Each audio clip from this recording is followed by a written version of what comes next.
Ouvrez-vous, le peuple jubile, votre Dieu est là. L'évangile de Jésus-Christ selon saint Matthieu. Jésus et ses disciples, approchant de Jérusalem, arrivèrent en vue de Bethphagée, sur les pentes du mont des Oliviers. Alors Jésus envoya 2 disciples en leur disant : « Allez au village qui est en face de vous. Vous trouverez aussitôt une ânesse attachée et son petit avec elle. Détachez-les et amenez-les-moi. Et si l'on vous dit quelque chose, vous répondrez : le Seigneur en a besoin. Et aussitôt on les laissera partir. » Cela est arrivé pour que soit accomplie la parole prononcée par le prophète, dite à la fille de Sion : « Voici ton roi qui vient vers toi plein de douceur, monté sur une ânesse et un petit âne, le petit d'une bête de somme. » Les disciples partirent et firent ce que Jésus leur avait ordonné. Ils amenèrent l'ânesse et son petit, disposèrent sur eux leurs manteaux, et Jésus s'assit dessus. Dans la foule, la plupart étendirent leurs manteaux sur le chemin. D'autres coupaient des branches aux arbres et en jonchaient la route. Les foules qui marchaient devant Jésus et celles qui suivaient criaient : « Hosanna au fils de David !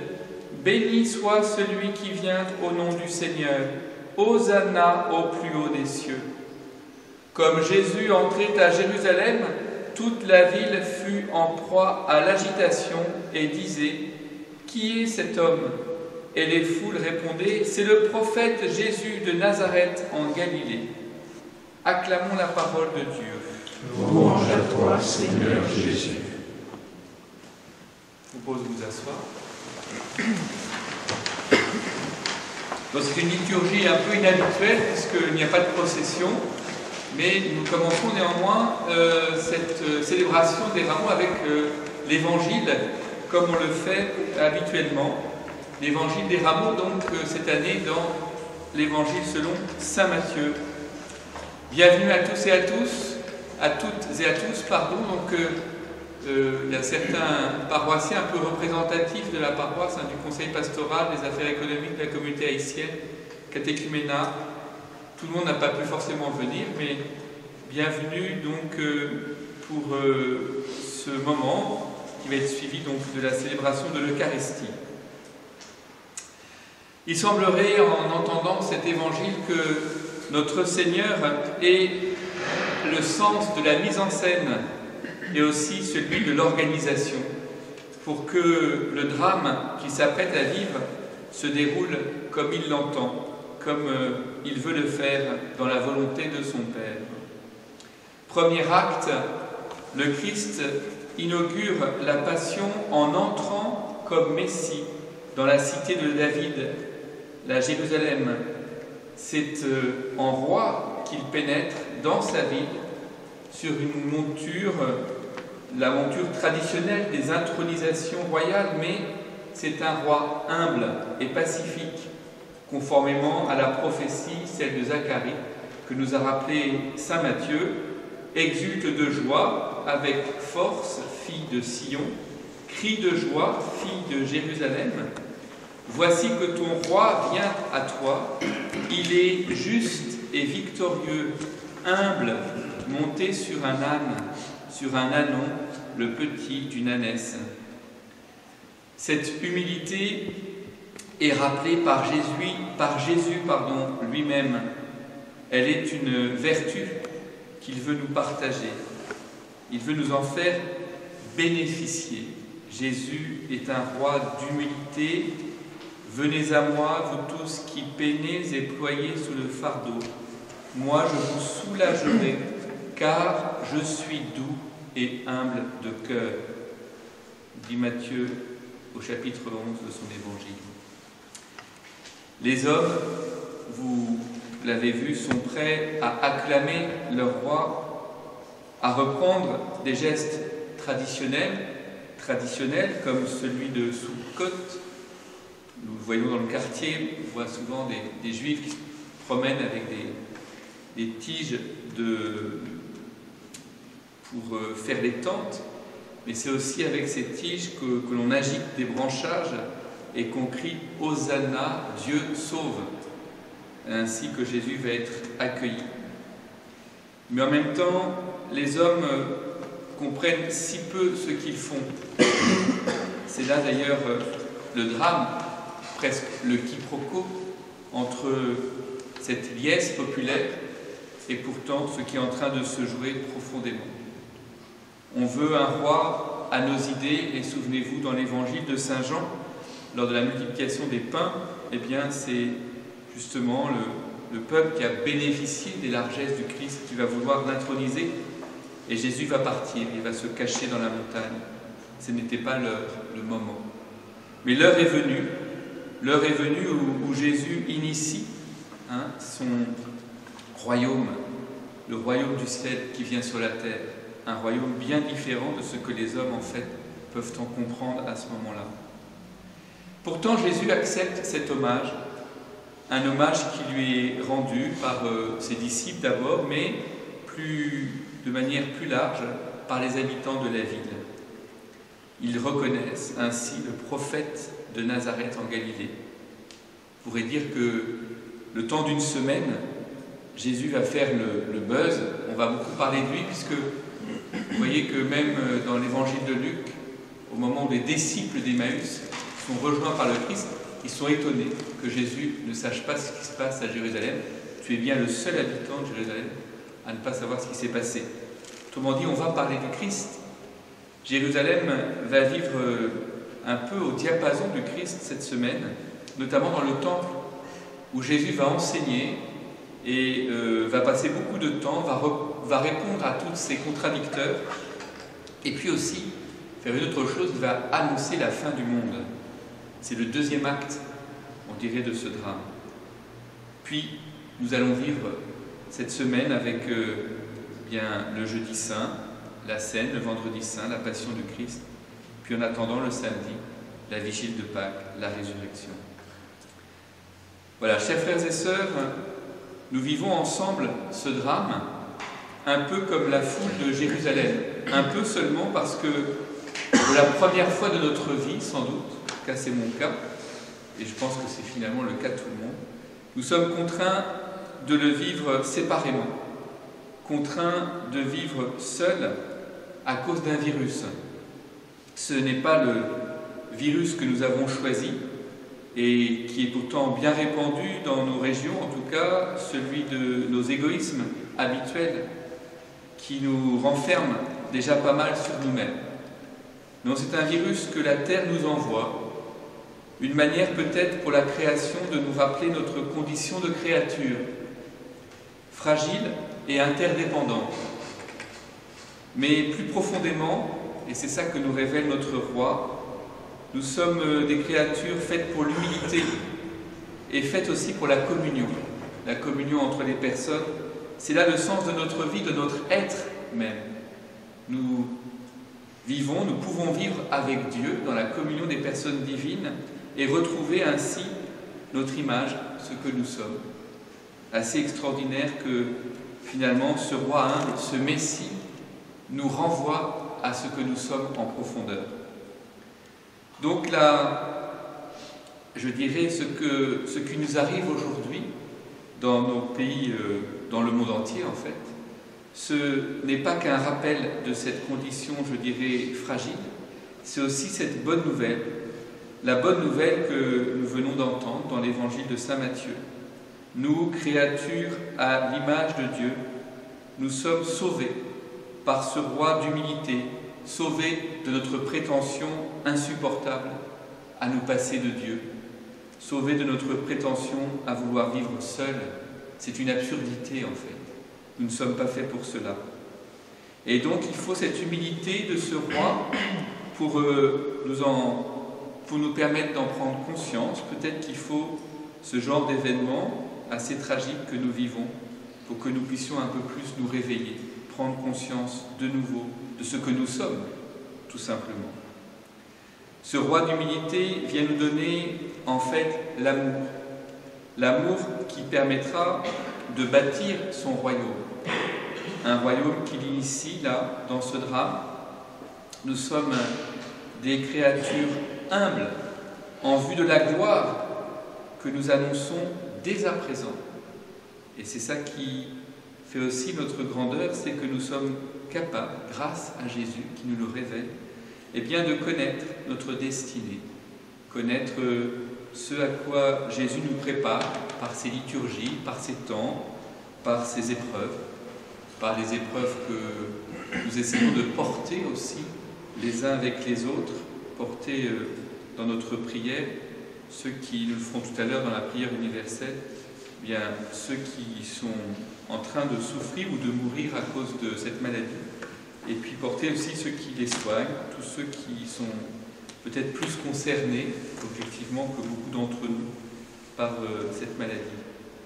Gardons vraiment dans notre espace intérieur la place, non pas pour se gorger de mauvaises nouvelles, mais pour partager, voir éclore en nous ce royaume nouveau que le Seigneur est en train d'inaugurer. Amen. Amen.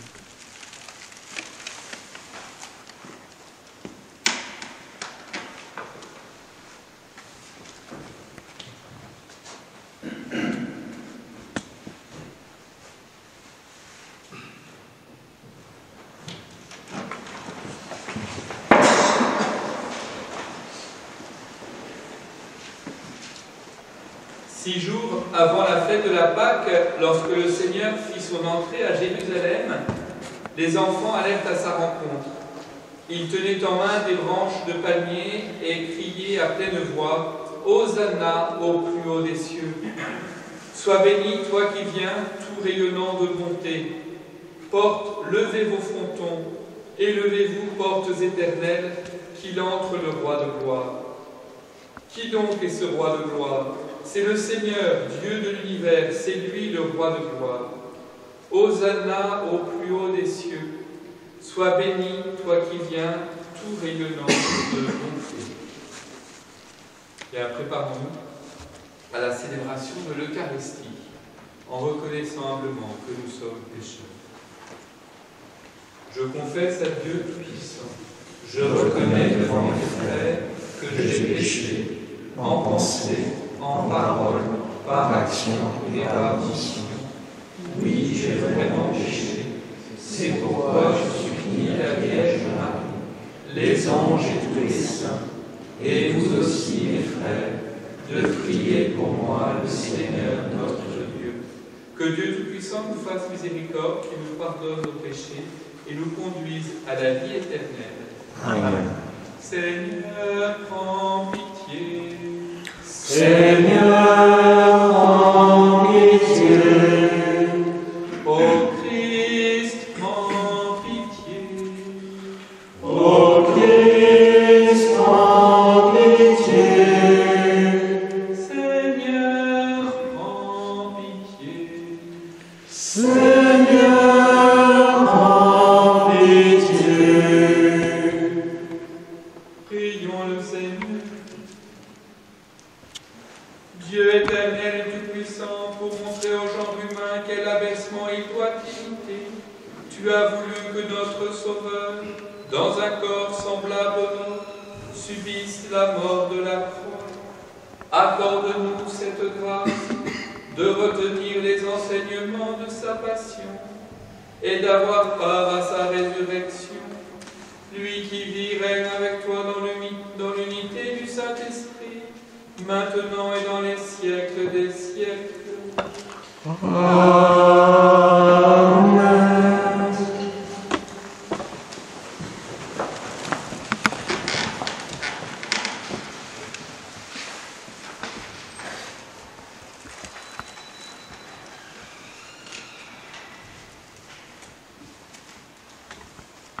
Lecture du livre du prophète Isaïe. Le Seigneur mon Dieu m'a donné le langage des disciples pour que je puisse, d'une parole, soutenir celui qui est épuisé. Chaque matin, il éveille mon oreille pour qu'un disciple j'écoute Le Seigneur mon Dieu m'a ouvert l'oreille, et moi, je ne me suis pas révolté, je ne me suis pas dérobé. J'ai présenté mon dos à ceux qui me frappaient, et mes joues à ceux qui m'arrachaient la barbe. Je n'ai pas caché ma face devant les outrages et les crachats. Le Seigneur mon Dieu vient à mon secours. C'est pourquoi je ne suis pas atteint par les outrages. C'est pourquoi j'ai rendu ma face dure comme pierre. Je sais que je ne serai pas confondu. Parole du Seigneur. Nous rendons grâce à Dieu.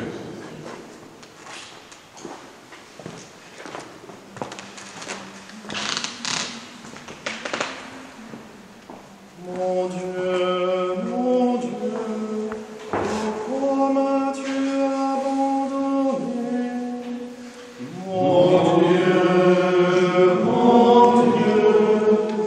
pourquoi m'as-tu abandonné?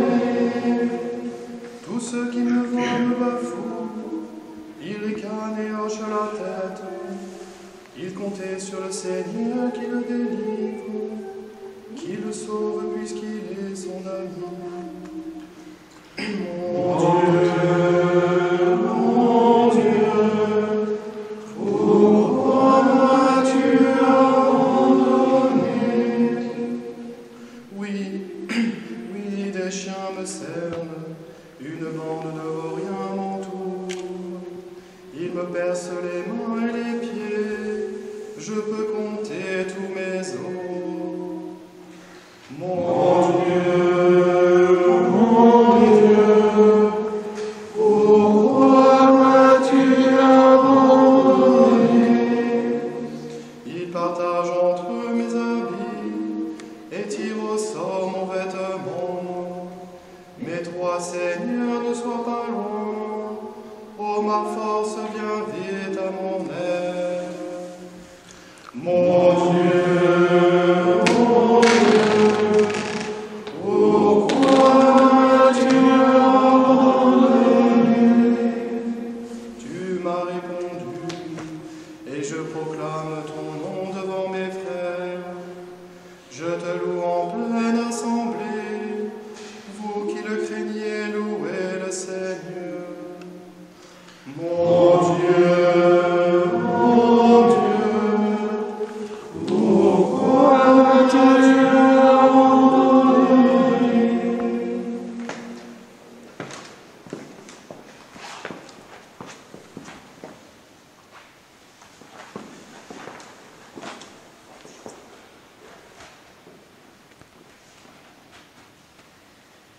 Lecture de la lettre de saint Paul apôtre aux Philippiens. Le Christ Jésus, ayant la condition de Dieu, ne retint pas jalousement le rang qu'il égalait à Dieu. Mais il s'est anéanti, prenant la condition de serviteur, devenant semblable aux hommes. Reconnu homme à son aspect, il s'est abaissé, devenant obéissant jusqu'à la mort, et la mort de la croix. C'est pourquoi Dieu l'a exalté, il l'a doté du nom qui est au-dessus de tout nom, afin qu'au nom de Jésus, tout genou fléchisse, au ciel, sur terre et aux enfers, et que toute langue proclame Jésus-Christ est Seigneur, à la gloire de Dieu le Père. Parole du Seigneur. Nous rendons grâce à Dieu.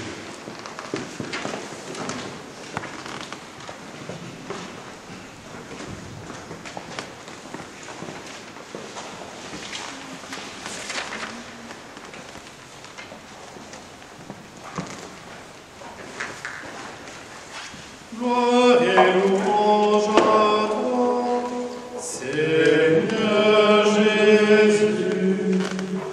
Gloire et louange à toi, Seigneur Jésus.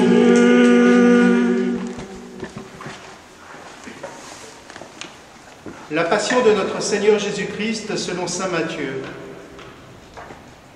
En ce temps-là, l'un des 12, nommé Judas Iscariote, se rendit chez les grands prêtres et leur dit : Que voulez-vous me donner si je vous le livre?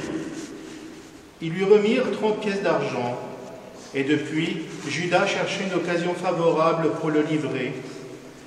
Le premier jour de la fête des pains sans levain, les disciples s'approchèrent et dirent à Jésus: Où veux-tu que nous te fassions les préparatifs pour manger la Pâque? Il leur dit: Allez à la ville chez un tel et dites-lui, le maître te fait dire, mon temps est proche, c'est chez toi que je veux célébrer la Pâque avec mes disciples.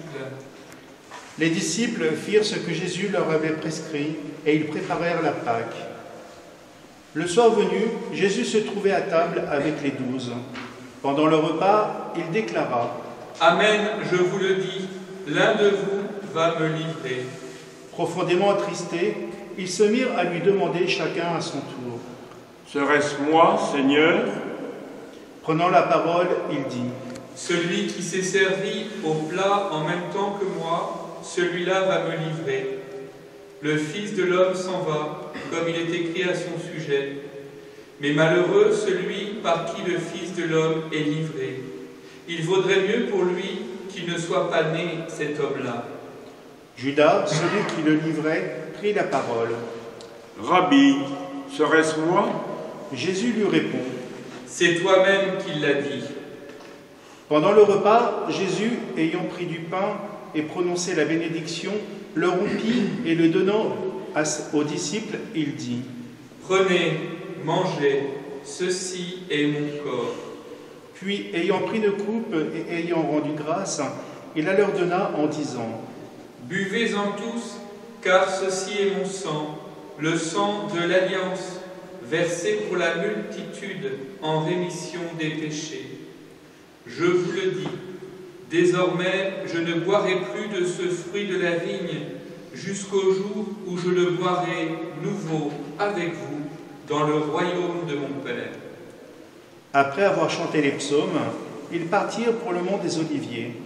Alors Jésus leur dit: Cette nuit, je serai pour vous tous une occasion de chute, car il est écrit: Je frapperai le berger et les brebis du troupeau seront dispersées. Mais une fois ressuscité, je vous précéderai en Galilée. Prenant la parole, Pierre lui dit: Si tous viennent à tomber à cause de toi, moi, je ne tomberai jamais. Jésus lui répondit: Amen, je te le dis, cette nuit même, avant que le coq chante, tu m'auras renié 3 fois. Pierre lui dit: Même si je dois mourir avec toi, je ne te renierai pas. Et tous les disciples dirent de même. Alors Jésus parvint avec eux à un domaine appelé Gethsémani et leur dit: Asseyez-vous ici pendant que je vais là-bas pour prier. Il emmena Pierre, ainsi que Jacques et Jean, les 2 fils de Zébédée, et il commença à ressentir tristesse et angoisse. Il leur dit alors: Mon âme est triste à en mourir. Restez ici et veillez avec moi. Allant un peu plus loin, il tomba face contre terre en priant, et il disait: Mon Père, s'il est possible que cette coupe passe loin de moi, cependant, non pas comme moi je veux, mais comme toi tu veux. Puis il revint vers ses disciples et les trouve endormis. Il dit à Pierre: Ainsi, vous n'avez pas eu la force de veiller seulement 1 heure avec moi? Veillez et priez pour ne pas entrer en tentation. L'esprit est ardent, mais la chair est faible. De nouveau, il s'éloigna et pria. Pour la 2e fois, il disait: Mon Père, si cette coupe ne peut passer sans que je la boive, que ta volonté soit faite. Revenu près des disciples de nouveau, il les trouva endormis, car leurs yeux étaient lourds de sommeil. Les laissant, de nouveau il s'éloigna et pria pour la 3e fois, en répétant les mêmes paroles. Alors il revient vers les disciples et leur dit: Désormais vous pouvez dormir et vous reposer. Voici qu'elle est proche l'heure où le Fils de l'homme est livré aux mains des pécheurs. Levez-vous, allons. voici qu'il est proche celui qui me livre. » Jésus parlait encore, lorsque Judas, l'un des 12, arriva, et avec lui une grande foule, armée d'épées et de bâtons, envoyés par les grands prêtres et les anciens du peuple. Celui qui le livrait leur avait donné un signe. « Celui que j'embrasserai, c'est lui. Arrêtez-le. » Aussitôt, s'approchant de Jésus, il lui dit « Salut, Rabbi !» Et il l'embrassa. Jésus lui dit « Mon ami, ce que tu es venu faire, fais-le. » Alors, ils s'approchèrent, mirent la main sur Jésus et l'arrêtèrent. L'un de ceux qui étaient avec Jésus, portant la main à son épée, l'attira, frappa le serviteur du grand prêtre et lui trancha l'oreille. Alors Jésus lui dit « Rentre ton épée, car tous ceux qui prennent l'épée périront par l'épée. Crois-tu que je ne puisse pas faire appel à mon Père? Il mettrait aussitôt à ma disposition plus de 12 légions d'anges. Mais alors, comment s'accompliraient les Écritures, selon lesquelles il faut qu'il en soit ainsi? » À ce moment-là, Jésus dit aux foules « Suis-je donc un bandit pour que vous soyez venus vous saisir de moi avec des épées et des bâtons? Chaque jour, dans le temple, j'étais assis en train d'enseigner et vous ne m'avez pas arrêté. » Mais tout cela est arrivé pour que s'accomplissent les écrits des prophètes. Alors tous les disciples l'abandonnèrent et s'enfuirent.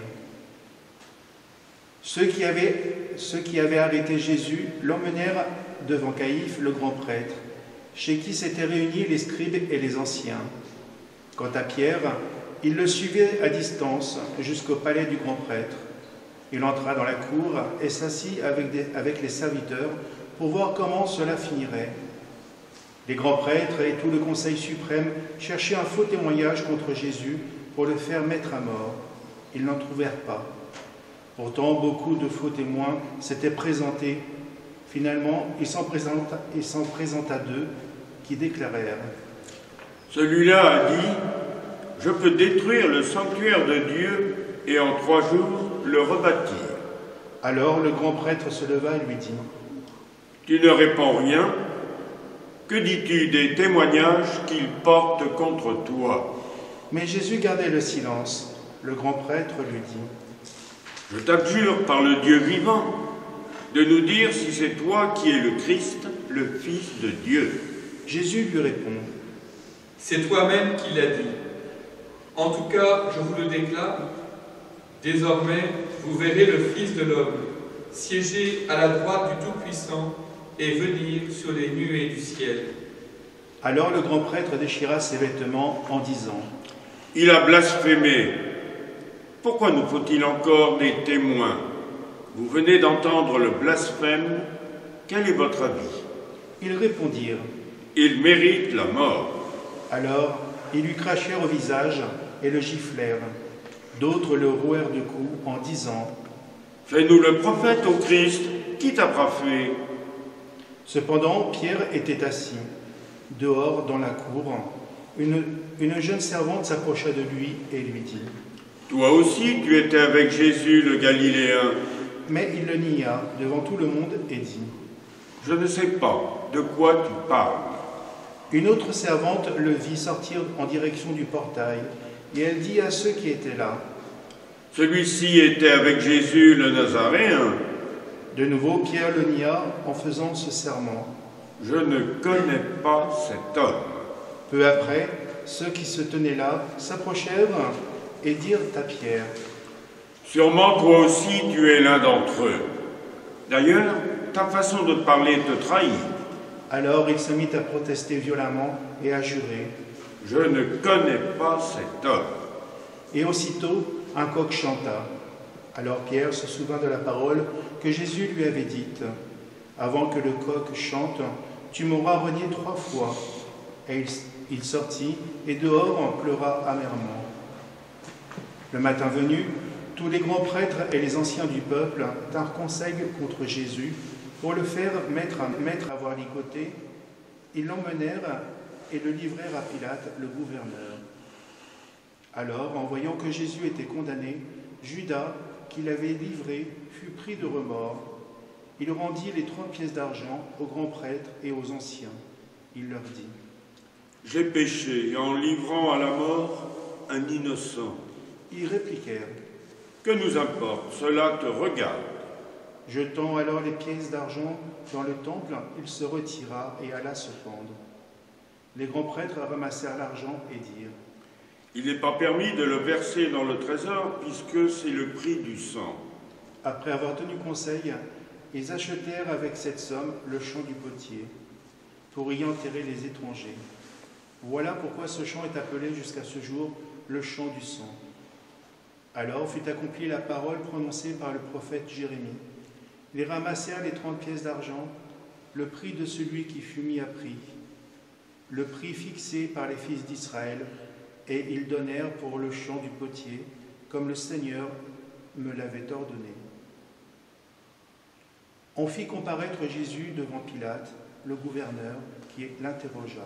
« Es-tu le roi des Juifs » Jésus déclara : « C'est toi-même qui le dis. » Mais tandis que les grands prêtres et les anciens l'accusaient, ils ne répondirent rien. Alors Pilate lui dit : « Tu n'entends pas tous les témoignages portés contre toi » Mais Jésus ne lui répondit plus un mot, si bien que le gouverneur fut très étonné. Or, à chaque fête, celui-ci avait coutume de relâcher un prisonnier, celui que la foule demandait. Il y avait alors un prisonnier bien connu, nommé Barabbas. Les foules s'étant donc rassemblées, Pilate leur dit : « Qui voulez-vous donc que je vous relâche ? Barabbas ou Jésus appelé le Christ ?» Il savait en effet que c'était par jalousie qu'on avait livré Jésus, tandis qu'il siégeait au tribunal. Sa femme lui fit dire : « Ne te mêle pas de l'affaire de ce juste, car aujourd'hui j'ai beaucoup souffert en songe à cause de lui. » Les grands prêtres et les anciens poussèrent les foules à réclamer Barabbas et faire périr Jésus. Le gouverneur reprit : « Lequel des deux voulez-vous que je vous relâche ?» Ils répondirent : « Barabbas !» Pilate leur dit : « Que ferais-je donc de Jésus appelé le Christ ?» Ils répondirent tous : « Qu'il soit crucifié !» Pilate demanda : « Quel mal a-t-il donc fait ?» Il cria encore plus fort : « Qu'il soit crucifié !»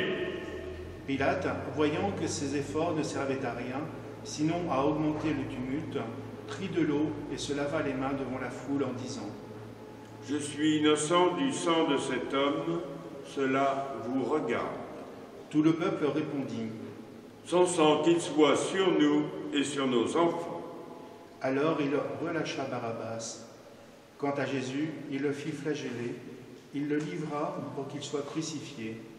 Alors les soldats du gouverneur emmenèrent Jésus dans la salle du prétoire et rassemblèrent autour de lui toute la garde. Ils lui enlevèrent ses vêtements et le couvrirent d'un manteau rouge. Puis, avec des épines, ils tressèrent une couronne et la posèrent sur sa tête. Ils lui mirent un roseau dans la main droite, et pour se moquer de lui, ils s'agenouillaient devant lui en disant : « Salut, roi des Juifs !» Et après avoir craché sur lui, ils prirent le roseau et ils le frappaient à la tête. Quand ils se furent bien moqués de lui, ils lui enlevèrent le manteau, lui remit ses vêtements et l'emmenèrent pour le crucifier.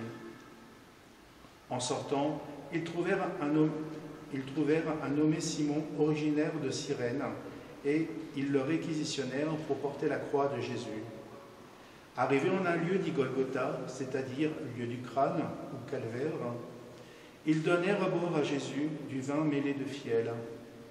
Il en goûta, mais ne voulut pas boire.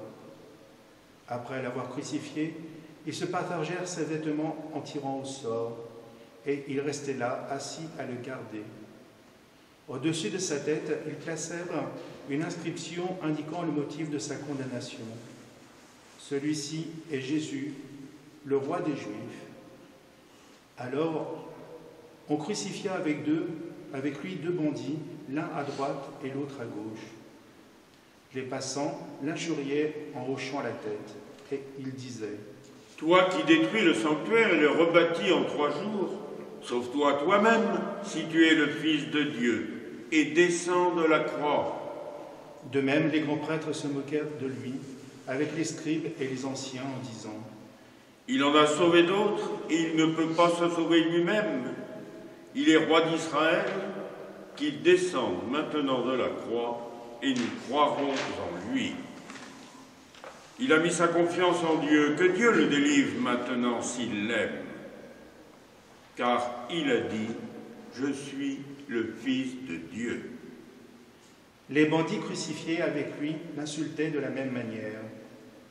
À partir de la 6e heure, c'est-à-dire midi, l'obscurité se fit sur toute la terre, jusqu'à la 9e heure. Vers la 9e heure, Jésus criait d'une voix forte. Eli, Eli, lema sabachthani. Ce qui veut dire, mon Dieu, pourquoi m'as-tu abandonné? L'ayant entendu, quelques-uns de ceux qui étaient là disaient, le voilà qui appelle le prophète Élie. Aussitôt, l'un d'eux courut prendre une éponge qu'il trempa dans une boisson vinaigrée et la mit au bout d'un roseau et lui donnait à boire. Les autres disaient, attends, nous verrons bien si Élie vient le sauver. Mais Jésus, poussant de nouveau un grand cri, rendit l'esprit.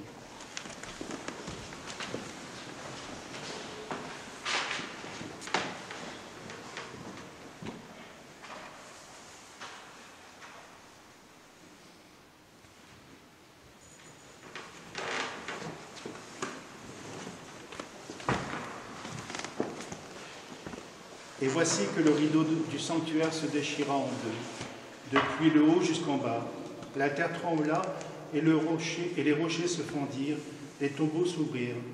Les corps de nombreux saints qui étaient morts ressuscitèrent, et sortant des tombeaux après la résurrection de Jésus, ils entrèrent dans la ville sainte. Ils se montrèrent à un grand nombre de gens. À la vue du tremblement de terre et de ces événements, le centurion et ceux qui, avec lui, gardaient Jésus, furent saisis d'une grande crainte et dirent, vraiment, celui-ci était fils de Dieu. Il y avait là de nombreuses femmes qui observaient de loin. Elles avaient suivi Jésus depuis la Galilée pour le servir. Parmi elles se trouvait Marie-Madeleine, Marie, mère de Jacques et de Joseph, et la mère des fils de Zébédée. Comme il se faisait tard, arriva un homme riche, originaire d'Arimathie, qui s'appelait Joseph, et qui était devenu lui aussi disciple de Jésus. Il alla trouver Pilate pour demander le corps de Jésus. Alors Pilate ordonna qu'on le lui remette. Prenant le corps, Joseph l'enveloppa dans un linceul immaculé et le déposa dans le tombeau neuf qu'il s'était fait creuser dans le roc. Puis il roula une grande pierre à l'entrée du tombeau et s'en alla. Or Marie-Madeleine et l'autre Marie étaient là, assises en face du sépulcre.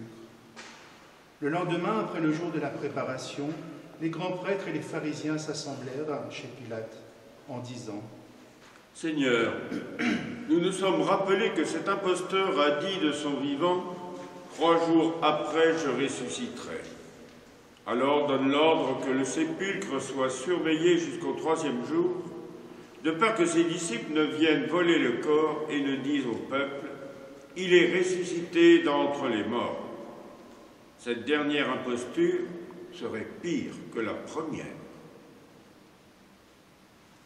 Pilate leur déclara, « Vous avez une garde, allez, organisez la surveillance comme vous l'entendez. » Ils partirent donc et assurèrent la surveillance du sépulcre, en mettant les scellés sur la pierre et en y plaçant la garde.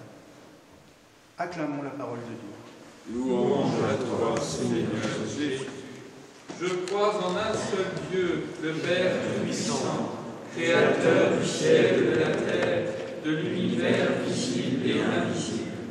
Je crois en un seul Seigneur, Jésus-Christ, le Fils unique de Dieu, né du Père avant tous les siècles.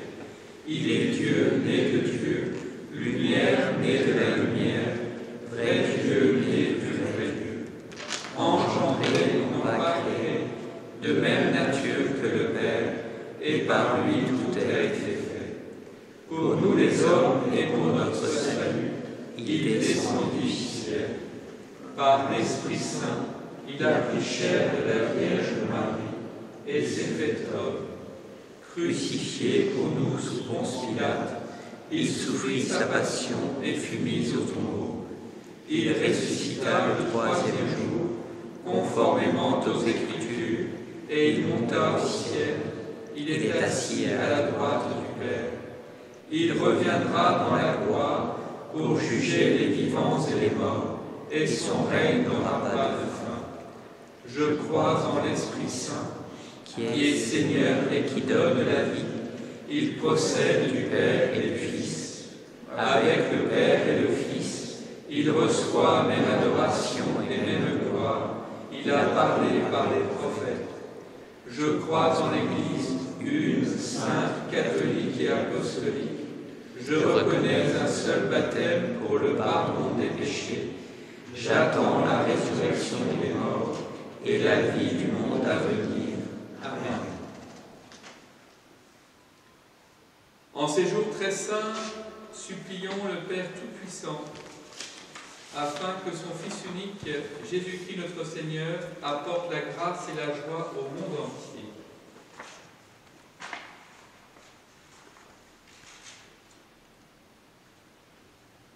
Pour les chrétiens qui ne peuvent assister à la messe en ce jour, afin que le Christ soutienne leur fidélité, qu'il renouvelle leur expérience et qu'il garde vive leur charité, prions le Seigneur. Ô Seigneur, en ce jour, écoute nos prières.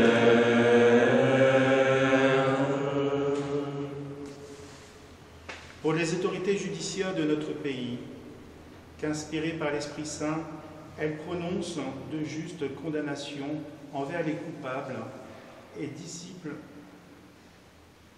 les innocents. Prions le Seigneur. Ô Seigneur, en ce jour, écoute nos prières.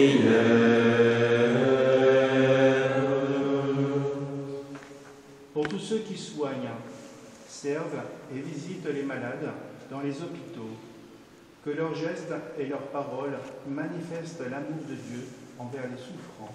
Prions le Seigneur. Ô Seigneur, en ce jour, écoute nos prières.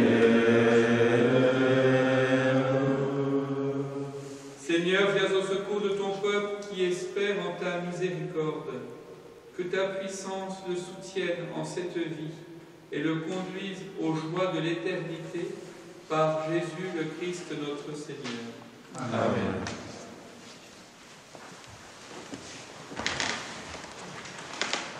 Numéro 14. Amen.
passion de ton Fils, ne tarde pas à nous réconcilier avec toi. Il est vrai que nous n'avons pas mérité ton pardon, mais nous comptons sur ta miséricorde et sur la grâce du sacrifice de Jésus, lui qui vit règne avec toi dans l'unité du Saint-Esprit, maintenant et dans les siècles des siècles. Amen. Le Seigneur soit avec vous. Et avec votre esprit. Élevons notre cœur. Nous le tournons vers le Seigneur. Rendons grâce au Seigneur notre Dieu. Cela est juste et bon. Vraiment, il est juste et bon de te rendre gloire, de t'offrir notre action de grâce toujours et en tout lieu. À toi, Père très saint, Dieu éternel et tout-puissant, par le Christ notre Seigneur. Alors qu'il était innocent, il a voulu souffrir pour les coupables, et sans avoir commis le mal, il s'est laissé juger comme un criminel. En mourant, il détruit notre péché. En ressuscitant, il nous fait vivre et nous sanctifie. C'est par lui que la terre et le ciel, le peuple de Dieu avec tous les anges, ne cessent de t'acclamer en chantant. Sanctus, Sanctus,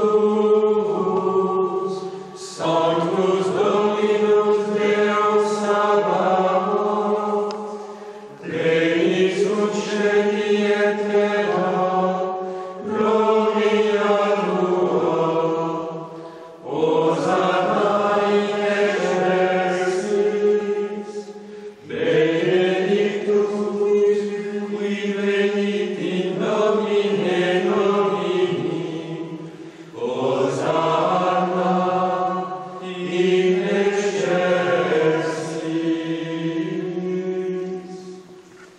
tu es vraiment saint Dieu de l'univers, et toute la création proclame ta louange, car c'est toi qui donnes la vie, c'est toi qui sanctifies toutes choses par ton Fils, Jésus-Christ notre Seigneur, avec la puissance de l'Esprit Saint.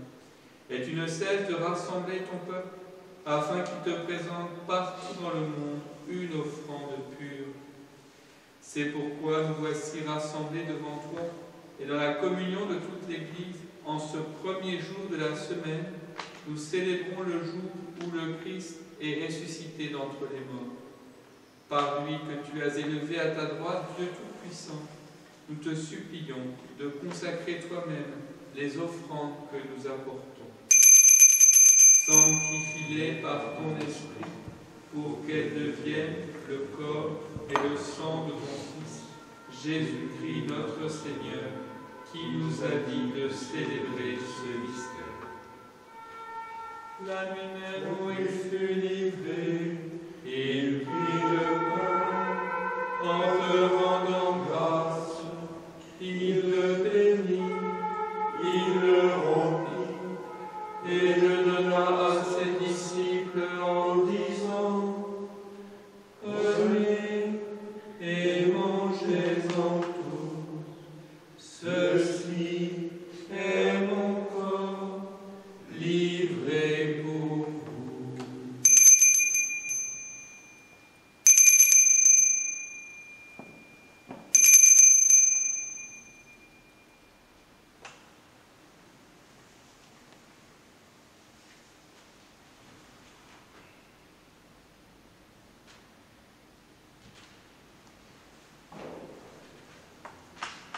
De même, à la fin du repas, il prit la coupe, en te rendant grâce, il la bénit et la donna à ses disciples en disant: Prenez et buvez-en tous, car ceci est la coupe de mon sang, le sang de l'alliance nouvelle et éternelle, qui sera versé pour vous et pour la multitude, en rémission des péchés.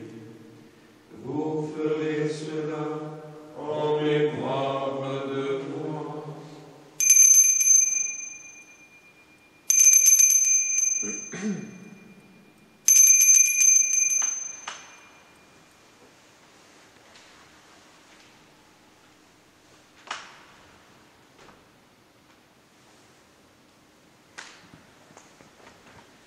Il est grand le mystère de la foi. Nous proclamons ta mort, Seigneur Jésus. Nous célébrons ta résurrection.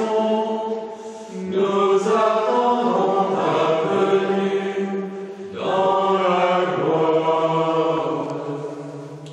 En faisant mémoire de ton Fils, de sa passion qui nous sauve, de sa glorieuse résurrection et de son ascension dans le ciel, alors que nous attendons son dernier avènement, nous présentons cette offrande vivante et sainte pour te rendre grâce. Regarde, Seigneur, le sacrifice de ton Église et d'elle y reconnaisse celui de ton Fils qui nous a rétablis dans ton alliance. Quand nous serons nourris de son corps et de son sang, et remplis de l'Esprit Saint, accorde-nous d'être un seul corps et un seul esprit dans le Christ. Que l'Esprit Saint fasse de nous une éternelle offrande à ta gloire, pour que nous obtenions un jour les biens du monde à venir, auprès de la Vierge Marie, la bienheureuse Mère de Dieu, avec Saint Joseph, son époux, avec les apôtres, les martyrs, Saint Georges, et tous les saints qui ne cessent d'intercéder pour nous. Et maintenant, nous te supplions, Seigneur, par le sacrifice qui nous réconcilie avec toi, étends au monde entier le salut et la paix. Affermis la foi et la charité de ton Église au long de son chemin sur la terre. Veille sur ton serviteur, notre pape François, notre archevêque Michel, l'ensemble des évêques, les prêtres, les diacres et tout le peuple des rachetés.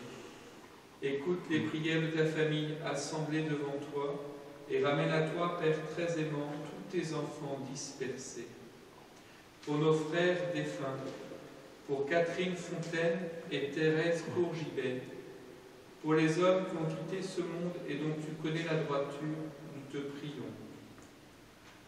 Reçois-les dans ton royaume, où nous espérons être comblés de ta gloire, tous ensemble et pour l'éternité. Par le Christ notre Seigneur, par qui tu donnes au monde toute grâce et tout bien.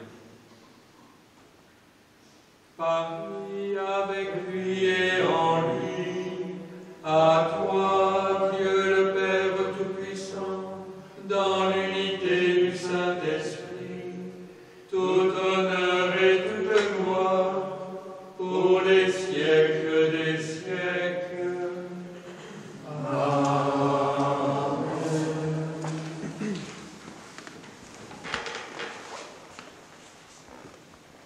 Unis dans le même esprit, nous pouvons dire avec confiance la prière que nous avons reçue du Sauveur. Notre Père, qui es aux cieux, que ton nom soit sanctifié, que ton règne vienne, que ta volonté soit faite sur la terre comme au ciel. Donne-nous aujourd'hui notre pain de ce jour. Pardonne-nous nos offenses, comme nous pardonnons aussi à ceux qui nous ont offensés. Et ne nous laisse pas entrer en tentation, mais délivre-nous du mal. Délivre-nous de tout mal, Seigneur, et donne la paix à notre temps. Par ta miséricorde, libère-nous du péché. Rassure-nous devant les épreuves en cette vie, où nous espérons le bonheur que tu promets et l'avènement de Jésus-Christ, notre Sauveur. Car c'est à toi qu'appartiennent le règne, la puissance et la gloire, pour les siècles des siècles. Seigneur Jésus-Christ, tu as dit à tes apôtres, je vous laisse la paix, je vous donne ma paix. Ne regarde pas nos péchés, mais la foi de ton Église. Pour que ta volonté s'accomplisse, donne-lui toujours cette paix. Et conduis-la vers l'unité parfaite, toi qui règnes pour les siècles des siècles. Amen. Que la paix du Seigneur soit toujours avec vous. Et avec votre esprit. Que le couple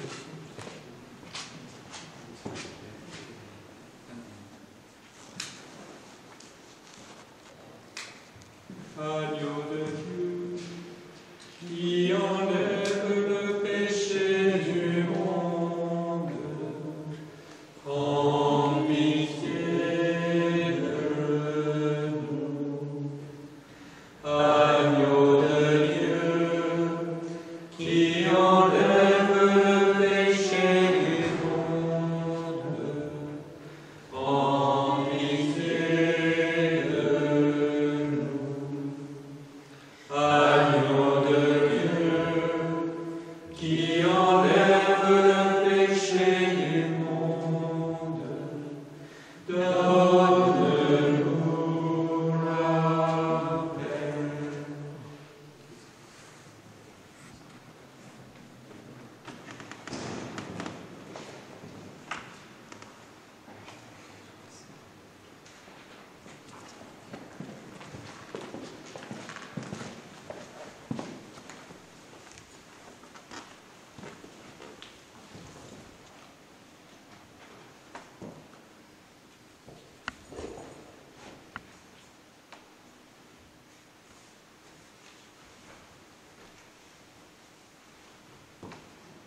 Heureux les invités au repas du Seigneur, voici l'agneau de Dieu qui enlève le péché du monde. Seigneur, je ne suis pas digne de te recevoir, mais dis seulement une parole et je serai guéri.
Prions le Seigneur. Tu nous as fortifiés, Seigneur, dans cette communion à tes saints mystères, et nous te supplions encore, toi qui nous as donné dans la mort de ton Fils l'espérance des biens auxquels nous croyons, donne-nous dans sa résurrection glorieuse de parvenir au royaume que nous attendons, par Jésus le Christ notre Seigneur. Amen. Alors notre semaine se prolonge, commence, mais continue donc avec la semaine sainte. Vous avez reçu les informations normalement qui conviennent par mail. Et normalement, on se retrouvera donc jeudi saint pour la même communauté que nous formons, là, un peu représentative de la paroisse. Donc ça veut dire aussi que je vous confie particulièrement tous les paroissiens dans la prière cette semaine, parce que certains sont très isolés, d'autres sont partis à l'extérieur de Paris, mais voilà, on est habituellement, je ne sais pas, 200, 250 à la messe de 11h. C'est vraiment avec eux que nous essayons de vivre cette semaine sainte, même si nous sommes séparés. Voilà, croyons vraiment que le Seigneur veut nous donner des grâces particulières cette année, pour que nous puissions certainement mieux découvrir, mieux le connaître, mieux l'aimer, puis aussi évidemment mieux nous aimer les uns les autres.